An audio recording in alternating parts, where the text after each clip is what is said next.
राज्य सरकारनं विडी कामगारांचं वेतन वाढवण्याचा आदेश काढल्यानंतर विडी कारखानदार संतप्त झालेत। सरकारनं वेतनवाढीचा हा आदेश रद्द न केल्यास आम्ही शेजारील तेलंगणा राज्यामध्ये जाणार असल्याचा इशारा विडी उद्योजकांनी दिलाय। कामगारांना कोणतीही वेतनवाढ हवी नसताना देखील सरकारनं केवळ काही संघटनांच्या मागणीवरून हा आदेश काढल्याचा दावा सोलापुरातील विडी उद्योजकांनी केला। राज्य शासनानं विडी कामगारांना प्रति 1000 विडीसाठी किमान 379 रुपये वेतन देण्याचे आदेश विडी उद्योजकांना दिलेत।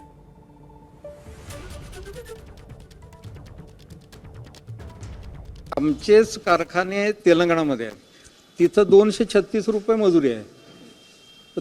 तिथं हे कारखाने शिफ्ट जर केले तर आमच्यावर हा बोजा पडणार नाही आहे।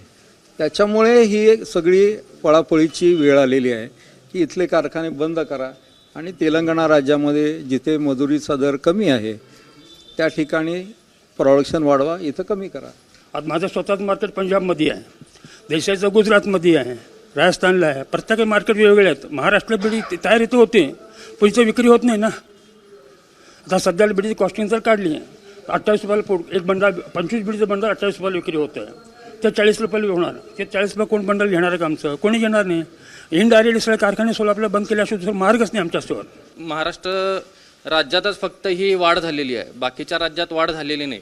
तर इथला जो व्यवसाय आहे तो बाकीच्या राज्यांमध्ये जाणार आणि शेवटी उद्या सरकारचा निर्णय चेंज जरी झाला तर तेव्हा आमचा ब्रँड आमच्या मार्केटमध्ये टिकणार का नाही हा एक मोठा प्रश्न आहे। जर आमचा ब्रँड टिकला तरच आम्ही रोजगार देऊ शकू कामगारांना महाराष्ट्रात, पण आम्हाला त्याच्याशिवाय मग आता ते ब्रँड टिकवण्यासाठी आम्हाला स्थलांतर केल्याशिवाय दुसरं ऑप्शनच राहिलेलं नाही सध्या। फक्त आमचं म्हणणं हेच आहे की डाव्या संघटनांनी इतर संघटनांनी पण पूर्णपणे विचार करावा आणि विचार केल्याशिवाय त्यांनी कुठलीही गोष्टीबद्दल अंमलबजावणीसाठी त्यांनी सरकारला तगादा लावू नये।